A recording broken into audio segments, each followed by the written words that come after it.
In this video, I'm going to talk about the B cells and their maturation. So, what are B cells? B cells consist of 30% of the total immune cells. मतलब हमारी body में अगर immune cells 100% है उसमें से 30% are the B cells and 70% are the T sales.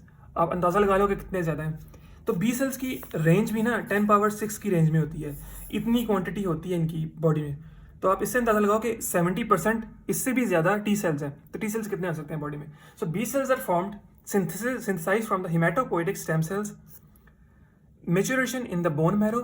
But उसके बाद भी इसकी मेच्योरिटी होती है. तो मैं बी सेल की मेच्योरेशन के स्टेप्स की बात करता हूँ यहाँ पे. So B cell maturation has two phases.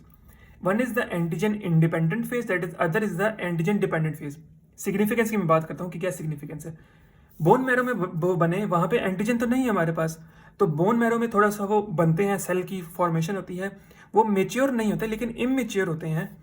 So antigen independent phase होता है कि वहाँ पे एंटीजन नहीं है लेकिन फिर भी वो बोन मैरो में बन रहे हैं. So the immature cell that is formed from the hematopoietic stem cells in the bone marrow, that is the antigen independent phase.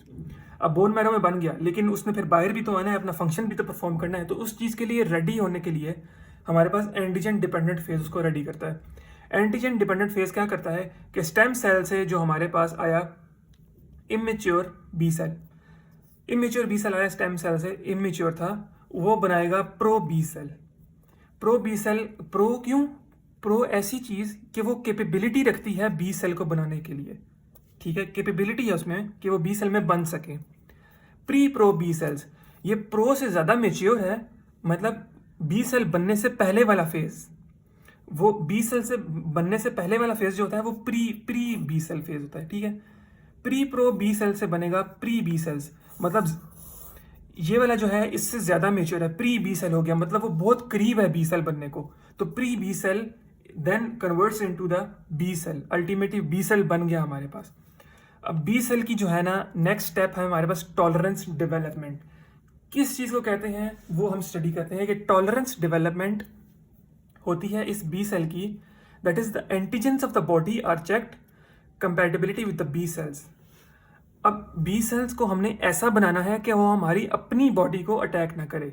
तो इस तरह हम एंटीजन और बी सेल को मतलब इम्यून बनाते हैं, बी सेल्स को इम्यून बनाते हैं टुवर्ड्स और बॉडी एंटीजेंस के. वो अपनी बॉडी को अटैक ना करना शुरू कर दे तो ऑटो इम्यून रिस्पॉन्स ना आया उनका. लेकिन ऐसे B cell, if the B cell reacts, ऐसे बी सेल जो रिएक्ट करते हैं उनको वहाँ पर ही मार दिया जाता है कि वो अपनी बॉडी के खिलाफ ही काम कर रहे हैं. तो obviously you cannot have that. If not, अगर हमारे पास बॉडी के जो एंटीजेंस हैं उसके खिलाफ बी सेल रिस्पॉन्स नहीं दे रहा, वो इम्यून है, टॉलरेंस डेवलप हो गई है उसमें.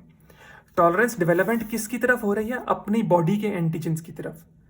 बी सेल बना, अभी भी ये मेच्योरेशन फेज में है. Antigen independent phase, antigen dependent phase, B cell बना दिया उसने. लेकिन उस बी सेल को हमारे पास अपने बॉडी के एंटीजेंस के खिलाफ इम्यून करना है, उसके खिलाफ टॉलरेंस डेवलप करवानी है. जो टॉलरेंस डेवलप होती है कि हमारा जो बी सेल है उसके साथ एंटीजेंस को कंपैटिबिलिटी चेक की जाती है. जो अगर वो सेल कंपैटिबल नहीं है, वो रिस्पॉन्स प्रोड्यूस कर रहा है अपने बॉडी के एंटीजेंस के लिए, तो उसको वहाँ पे ही ख़त्म कर दिया जाता है. लेकिन अगर वो अपने बॉडी के खिलाफ कोई रिस्पॉन्स प्रोड्यूस नहीं कर रहा है, एंटीजेंस के लिए तरफ वो टॉलरेंस डेवलप कर गया है, इम्यून है, तो फिर उसको हम सिलेक्ट कर लेते हैं कि आओ हम तुम्हें और मेच्योर करते हैं. So if it does not react, if the B cell does not react with body antigens, B cell is provided with the markers.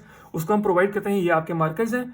Immature B cells formed turn into mature B cells. फिर वो उसकी और maturation होती है. Mature B cells को फिर ना antigen दिया जाता है. Antigen exposure, outside antigen exposure आएगा तो हमारे पास वो प्लाज्मा सेल्स में डेवलप हो जाएंगे. पहले हमारे पास अपनी बॉडी के खिलाफ टॉलरेंस डेवलपमेंट करने के लिए बॉडी के एंटीजेंस के खिलाफ उस डेवलप करवाई. लेकिन जब हमारे पास आउटसाइड से हमारे पास पैथोजन के एंटीजेंस आए तो उस एंटीजन के खिलाफ फिर वो बन जाता है प्लाज्मा सेल में. प्लाज्मा सेल में क्यों बनना है? ताकि वो एंटीबॉडीज प्रोड्यूस करे और एंटीबॉडीज इस एंटीजन को जाके डिस्ट्रॉय करें. So that is how the B cells are going to perform their function by the production of antibodies ultimately. और उनकी सिंथेसिस और मेच्योरेशन का पाथवे ये है.